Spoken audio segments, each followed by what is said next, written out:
Hey everybody, it's Eddie J on Crypto. Hope you're having a great day. So, continuing on this kick of looking at what's happening now and what's going to affect us in the future. So, in Brazil, there's a company called Mercado Libre, and it happens to be one of the partners for Meta. They are currently testing how to handle payments for WhatsApp. So that whole thing that Meta is working on to do for local businesses and things like that to actually process payments through WhatsApp is going to start in Brazil. Notice how I said it's going to start in Brazil. Now, Mercado Libre does own a piece of 2TM. 2TM owns Mercado Bitcoin, yeah, an exchange. So you can see how this could all play out.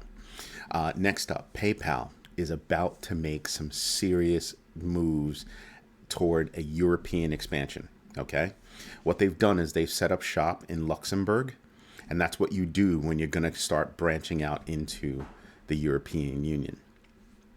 That's actually a very big deal because what they're doing is they're already in business out there, but this is specific to crypto. So imagine a robust service going up against a company like Stripe, who has so many different fiat that can be handled on their platform for PayPal to start entering into that market. Pretty cool. I'm not a huge fan, but I do like PayPal. Now, Japan's Financial Services Authority is about to take not a different tone, but a big step with regard to algorithmic stablecoins. What they're going to do is they actually want to, categorize them the same way they categorize Bitcoin. That would mean that all of the issuers in that space would actually have to register as like a bank or a trust, and be licensed as that, right? That's actually a very big deal. So as I keep hearing about how, crypto is going away, or I think Paul Krugman had said that, or that it's severely diminished or whatever. I'm sitting back and I'm looking at all of this foundation being laid rather, so that Bitcoin and other altcoins rather can actually be more easily adopted, and that means used. Keep that in mind. Circle is actually working feverishly to become a reserve digital bank. So a few weeks ago I had mentioned that, Circle's reserves, are being handled by BlackRock.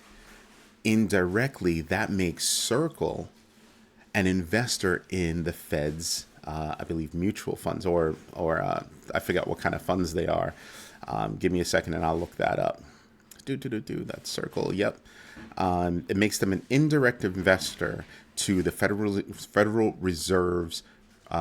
It's called RRP, which is the Reserve Repurpose Program, and that it's a little bit technical on the backside, but it basically means that indirectly they can get involved with the Fed's money market fund, right?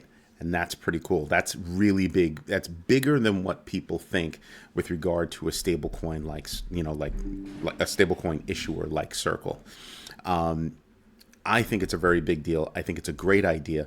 And here's why. Everybody's talking about CBDCs, but this particular setup makes it a tough case to have a CBDC versus a setup like something like Ripple. Something like Circle. So it's going to be interesting to see how that continues to play out. I don't know if they would be the first, but I think they would be the first digital reserve bank. And I'm kind of liking that idea, because imagine how much money goes to and from stable coins over to altcoins, over to other cryptocurrencies, back and forth, as you start making swaps and switches and stuff. So that's actually very important. Something else that I'm paying attention to is Signature Bank. Signature Bank is a real bank, okay? They just happen to be a crypto-friendly bank. And what that means is that they were accepting big deposits from all kinds of companies, including exchanges, into their bank, as digital assets, right? Now, they've decided that they want to pull back and cut their crypto deposits by 30 to 42%. That is kind of a big deal, right? And that's about $8 to $10 billion of a shave. So I'm paying attention to that because I want to know, well, where does everybody go, right? Need to deposit money, need someplace else. Where do you go? So I'm thinking about, how does that happen? Where do you go? How do you do it? How do you maneuver? It kind of changes strategies. So that's something to contemplate. Now, something that's really at the top of my mind is Mike Novogratz. This guy, love his chess game. So his Galaxy Digital firm has gone out and snatched up the assets for GK8, which are basically assets from Celsius. So Celsius purchased GK8 in November of 2021, barely a year ago. And they purchased it for $115 million. Mike Novogratz is about to snatch it up for 46. That's about a 60% shave. Now, it still has to be approved by, regulators and everything. But when that goes through, because I'm confident that it will, that starts off, that plays into Galaxy Digital's strategy to grow out their brokerage services. Pay attention to that company and pay attention to what they can do in crypto, because not only do they get the assets, but some of those assets are real people. I'm talking about blockchain developers, cryptographers. It's a bigger deal than what people think. And that was an awesome chess game. Now, if you look to see what Mike Novogratz did, right, with that particular move, now you can start to understand what Goldman Sachs wants to do. You can start to pay attention to what Nomura wants to do, and a lot of other firms that want to start snatching up assets from fallen companies. Pay attention. Here's a little other note that I want to share with you. Excuse me. Telegraph has introduced new technology, basically use, anonymous blockchain numbers or anonymous addresses to do whatever you need to do on Telegram. I am not a fan of Telegram, because every time I see, something, a comment or something like that, it's always somebody pointing to Telegram. It's always some scam pointed toward Telegram. So I would tell you, with this added ability toward anonymity, because that's what these features are. Go look it up. That's what these features are. Be careful. Be careful. Know who you're doing business with. Do your own research and dig deep. You don't know what's going on out there, and some of these people really bad actors, right? So pay attention. There's a lot of phishing going on. When I look at my comments, I'm cleaning my comments across several different platforms all the time, and I'm seeing Telegram. That's why I'm not a fan. I'm not.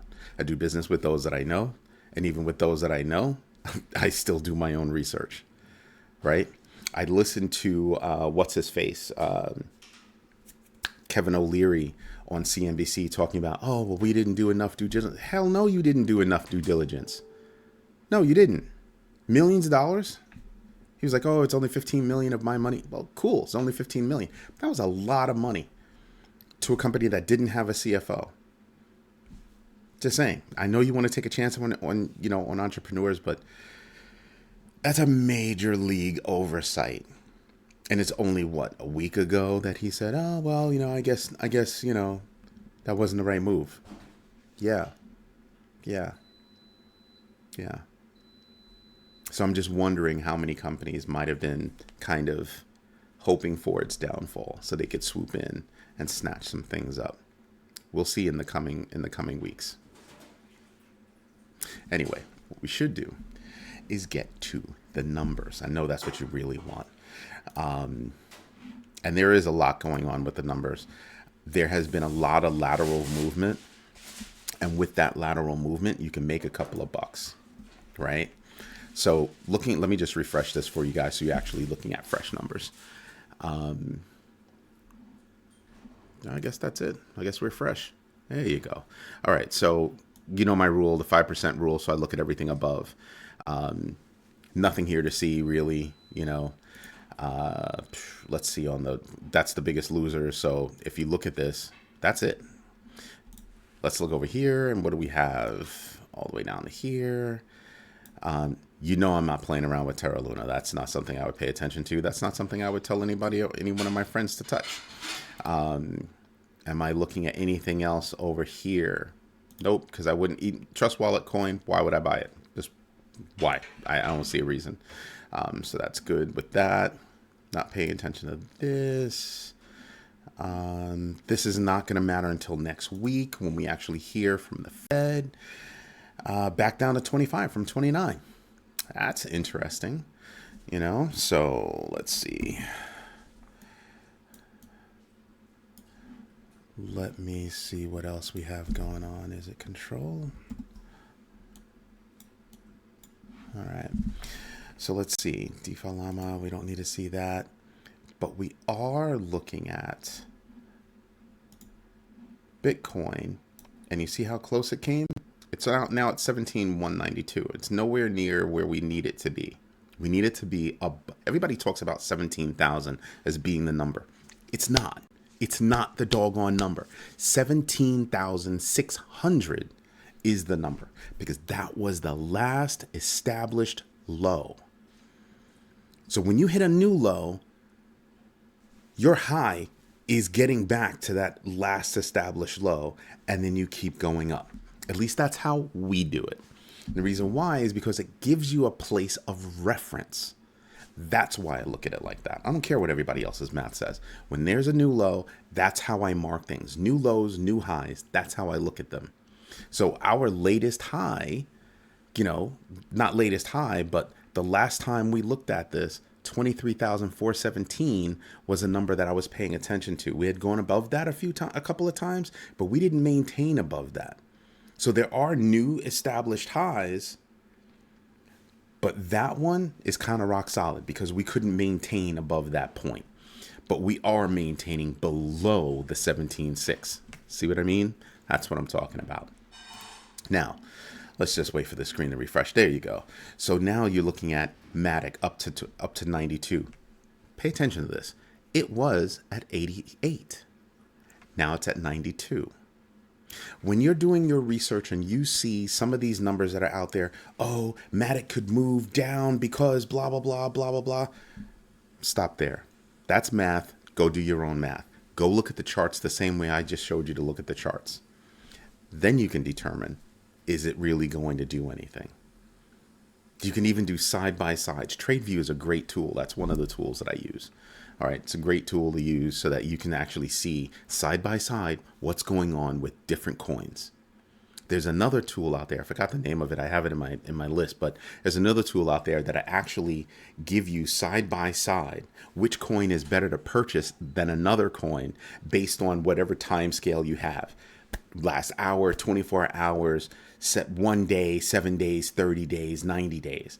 It's a great tool because it gives you a gauge and it helps you do math on, well, if I buy this coin, what do I think is going to happen? And I can see side by side to pay, to peers and different pairs that it has. Because if you want to play the Forex game in crypto, that's something that you could use. Just saying. Sometimes even I do it. I'll play the game with, I know I'm going to trade this coin, but if I flip it over to this platform, coming back, I basically got to trade for free depending on the coin that I used, or I even came out ahead based on the coin and the process that I use. And the only thing that it cost me was time. Those are things that I pay attention to as well when I'm handling my transactions. All right. Anyway, this is Eddie J on crypto. I hope what I'm serving to you is useful. If it is, drop me a note. If it isn't, drop me a note. Ask me questions. I love to find out more. We love doing research because this is what I do for my kids. This is how I share information with them. All right. Have a good one. Bye-bye.